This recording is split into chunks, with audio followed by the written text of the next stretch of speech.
Right, so yeah, one thing that we always got to tell the kids and make sure that they remember about is that these people on YouTube that seem like they have everything. I like the guy who got on the ladder and bought all those brand new iPads and then just like dropped them. Right. Just to see them explode. Right. Yes. Yeah, always got to make sure that they know that stuff's yeah. fake and that's not real life.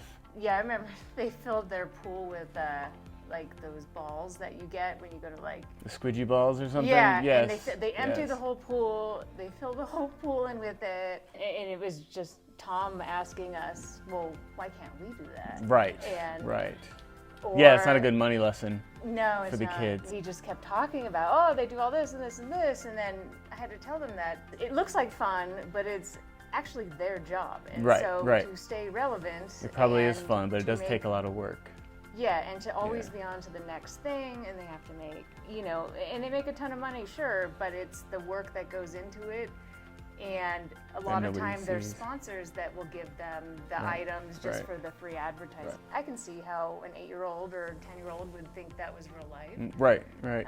They don't understand the ad sponsors and everything behind it. Yeah, but it is also then a good lesson to, again, remind them that if you work hard and you have something that you're passionate about, that they can definitely make money and succeed at it. And so to really instill those lessons at a young age that everything takes hard work, because we're not always going to be there to buy them things, even going into college.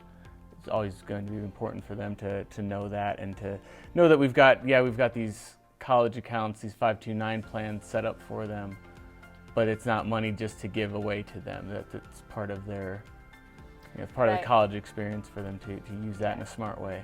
And and I actually try not to use the lingo of looking at something and saying that's expensive or that is, we can't afford that, or any of those sort of terms, just because you say that over and over again, well then they are going to start associating things they want that are too expensive, and it's a label on it that they maybe feel like they can't attain when they're older. But that everything is, and then with credit cards, the kids always guess how much it will be. Okay. And with me, they always go like, oh, it's gonna be $600, and with you, it's like, oh, it'll be $50. It's not $600. At the grocery store, Target, or getting whatever we need. And so they start adding it up in their heads, and then the game is they just guess how much it will be. And Tom actually is pretty good close, lesson in math. Yeah, and it's fun, and I just let him know that this is not like it's not like this Monopoly card. It's not a game. It actually has to be real money. Yeah, and it has to be paid back at some point. But I do want them looking at the cost of everything, just so they can see how it adds up and how you can't just go out and buy whatever you want. Right. And that we work for it. It's not, we do that with the kids. I mean, we don't buy them, and we get a laundry list of everything they want. So then. Yeah, then we have to narrow that down and get them incentivized to save, to do chores, to work for their allowance, to behave themselves. It's always a challenge. Yeah, and the chores were not motivating.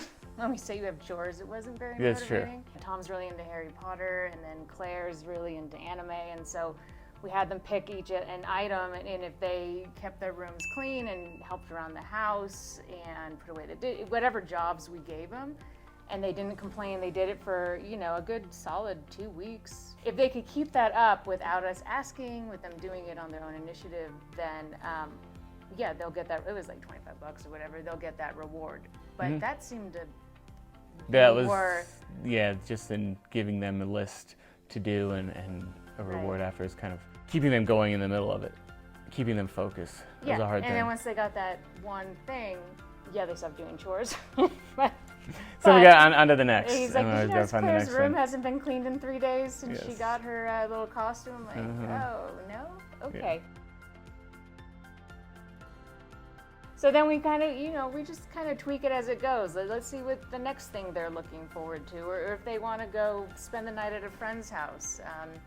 Make sure your room is clean and that you are, being nice to your brother and earning it, essentially. That these rewards, whether monetary or not, are just, character and chore.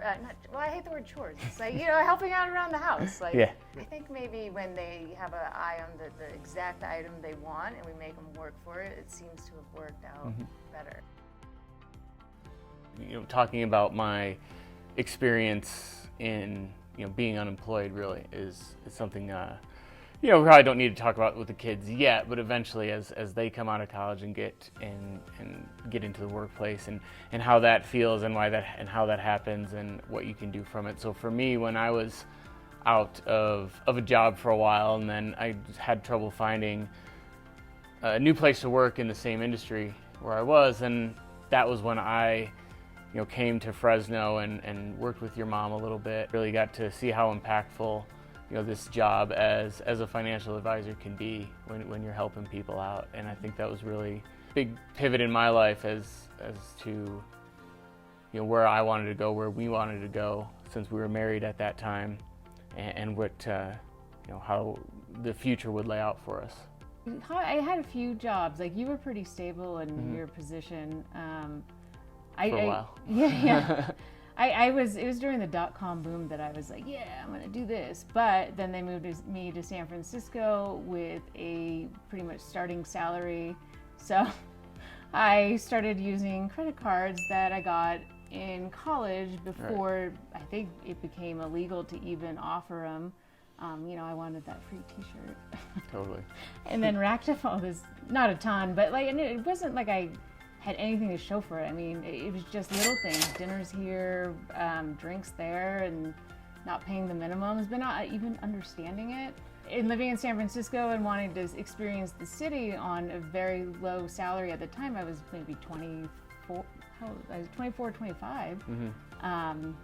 I was just like, you know what, I want to have fun, I'm just going to use my credit card for everything. It was probably the worst idea I've ever had in my life. I didn't even know any better. I just... Yeah, and I remember calling my parents because I didn't have enough money to buy food for the next few days, and I mean, I really had no shame, but my parents were they were pissed. Once you get into debt, and then with the and living in a very expensive city, it was extremely stressful and overwhelming for me, and I really didn't know what to do. So I was kind of like, well, this is how it's gonna be, I guess, I will. I don't know what I thought. It was, but I feel like all I thought about was money, but it wasn't. Not in a good way, though. Not in a good way. In the way that it was like scarce super stressed out. It's like you're young and you want to hang out with everyone. It's hard to say no. So I just felt in that trap, and I felt worse and worse and worse, and just didn't know what to do. And that's why it's important to teach these things at a young age. And if we can, imagine if you had. And I know you had parents as financial planners, but imagine if they had, not that they did a bad job instructing you in this way, but if they had done it in a way that had actually stuck with you. I understood I needed a 401k. I understood I had to get a job and go to college. I understood all of that. It was the day-to-day spending that was never really taught. Is the tiny little details and you're further sharing along those in their things, journey. and then not talking about money in a negative way again, saying something's it's so expensive, or not let the person who's buying whatever, let them interpret it for themselves. Don't put a label on it, which I think can also give a negative money aspect as well.